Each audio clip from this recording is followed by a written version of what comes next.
रूही बचाएगी नहार को घर वालों से और ले जाएगी नहार को सुकून के पास, जिसके बाद नहार डालेगा सुकून के ऊपर पवित्र भस्म। क्योंकि जहां नहार घर वालों की ऐसी हालत देखकर काफी परेशान तो होता है, मगर नहार को इस बात की खुशी होती है कि रूही उसके ही साथ है। लेकिन वहीं जब नहार सुकून की बात नहीं मानता तो नहार के प्यार को हासिल करने के लिए सुकून नहार के खिलाफ एक बड़ा कदम उठा लेती है। तो वहीं नहार को परेशान देखकर रूही भगवान से प्रार्थना करती है कि नहार को उसकी आवाज सुनाई दे, जिसके बाद ऐसा ही होता है और वो नहार से कहती है कि घर वालों के ऊपर हनुमान जी की सिंदूर डालकर नहार सुकून का वशीकरण तोड़ सकता है। इसीलिए नहार जल्दी से हनुमान जी के मंदिर पहुंच जाता है और वहां से एक पोटली में सिंदूर लेकर भगवान से प्रार्थना करता है कि सुकून का मकसद कभी पूरा ना हो सके। जिसके बाद नहार जैसे ही घर की दहलीज पर कदम रखता है तो अंदर का नजारा देखकर नहार के पैरों तले जमीन खिसक जाती है, क्योंकि पूरे घर वालों के हाथों में चाकू होता है और सुकून के इशारों पर सभी लोग नहार का खेल खत्म करने के लिए उसकी तरफ बढ़ रहे होते हैं। जिसे देखकर नहार को काफी घबराहट होने लगती है कि उसके ही घर वाले उसके खिलाफ ये सब क्या कर रहे हैं। लेकिन तभी रूही नहार को हिम्मत देती है और मन की आवाज से नहार से कहती है कि बुराई चाहे कितनी भी शक्तिशाली हो जाए, लेकिन वो अच्छाई का मुकाबला नहीं कर सकती। भगवान उनके साथ हैं, इसलिए नहार घर वालों पर वो पवित्र सिंदूर डाल दे, जिससे नहार खुद को संभालता है और ऐसा ही करने लगता है। मगर नहार कुछ कर पाता इससे पहले दादी नहार पर हमला कर देती है, जिससे नहार खुद को बड़ी मुश्किल से बचाता है। मगर नहार इतनी आसानी से हार नहीं मानता और जल्दी से पूरे घर वालों के ऊपर हनुमान जी की सिंदूर डाल देता है, जिससे पूरे घर वालों के ऊपर से सुकून का वशीकरण टूट जाता है। और तभी सुकून रूही को भी देख लेती है, जिसे देखकर सुकून को एक बड़ा झटका लगता है और सुकून को रूही पर काफी गुस्सा भी आता है, क्योंकि सुकून समझ जाती है कि रूही ने ही नहार को ऐसा करने के लिए कहा होगा। और फिर सुकून रूही से कहती है कि रूही ने भले ही सुकून की कैद से खुद को छुड़ा लिया है, मगर अब वो चाहे कितनी भी कोशिशें कर ले, नहार को सुकून से नहीं बचा सकती, क्योंकि सुकून आज हर हाल में नहार को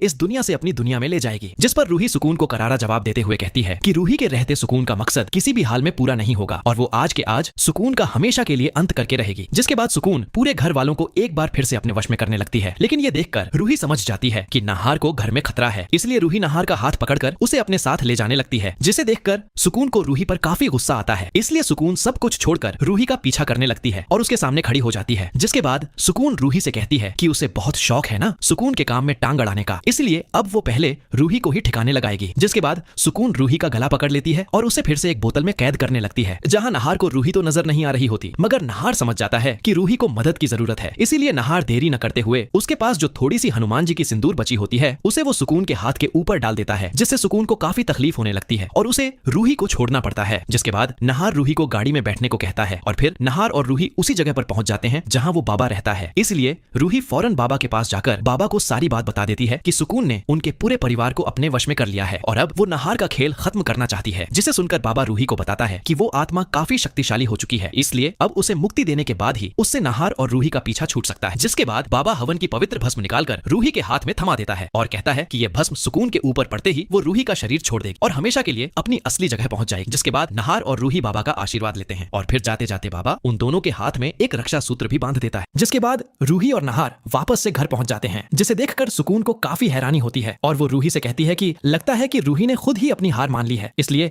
वो चुपचाप नहार को उसके पास ले आई है। जिस पर रूही कहती है कि अगर सुकून नहार को उससे भी ज्यादा प्यार करेगी तो रूही नहार को उसे सौंपने को तैयार है। जिसे सुनकर सुकून के मन में लड्डू फूटने लगते हैं और फिर रूही नहार को सुकून के पास भेज देती है। लेकिन जैसे ही नहार सुकून के पास पहुंचता है तो नहार सुकून को कोई मौका नहीं देता और सुकून के ऊपर उस भस्म को डाल देता है, जिससे रूही का शरीर छोड़कर सुकून को हमेशा के लिए मुक्ति मिल जाती है। इसलिए अगर आप भी चाहते हैं कि अब सुकून वापस से घर में न आए तो वीडियो को लाइक करने के बाद कमेंट्स में अपनी राय देना न भूलें।